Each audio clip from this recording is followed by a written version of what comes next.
அடிக்கிற வெயிலுக்கு ரொம்பவே டேஸ்ட்டான குல்ஃபியை கடையில் வாங்காமல் வீட்லேயே ரொம்ப டேஸ்ட்டாக எப்படி செய்யுதுன்னு பார்க்கலாம். இந்த குல்ஃபி செய்கிறதுக்கு 15 பாதாம் 15 முந்திரியை கொரப்பாக அரைச்சி எடுத்து வச்சுக்கோங்க. அது கூடவே 1 கப் சுகரை 2 ஏலக்காய் போட்டு அரைச்சி எடுத்து வச்சுக்கோங்க. இப்போ ஒரு பாத்திரம் எடுத்துக்கோங்க. பாத்திரத்தில் 1/2 லிட்டர் அளவுக்கு மில்க் சேர்த்துக்கோங்க. மில்க் நல்லா காஞ்சதும் அதில் 2 கரண்டி மில்க் எடுத்து வச்சுக்கோங்க. அது கூடவே 2 டேபிள் ஸ்பூன் மில்க் பவுடர் சேர்த்துக்கோங்க.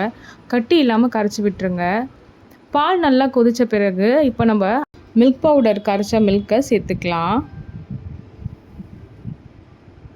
அது கூடவே 1/4 கப் அளவு சர்க்கரையை ஏலக்காவோடு சேர்த்து அரைச்சி வச்சது சேர்த்துக்கலாம். சேர்த்துட்டு நல்லா கட்டி இல்லாமல் நல்லா கலந்து விட்டுக்கோங்க.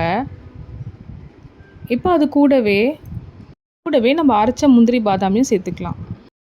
நல்லா திக்காகட்டும். பால் நல்லா திக்காயிட்ட பிறகு இந்த கலரில் வரும். இந்த திக் கன்சிஸ்டன்சி வரும். இதுதான் குல்ஃபி கன்சிஸ்டன்சி. இப்போ நல்லா இந்த பாலை ஆற விட்டுட்டு கம்ப்ளீட்டாக ஆறின பிறகு குல்ஃபி மோல்டில் இந்த குல்ஃபியை நம்ம சேர்த்துக்கலாம்.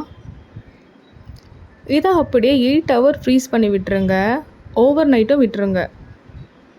அவ்வளோதான், ரொம்பவே டேஸ்டான குல்ஃபி வீட்டிலே ரெடி ஆகிடுச்சு.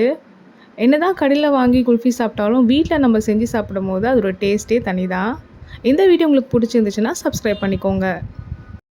மறக்காமல் லைக் பண்ணிக்கோங்க.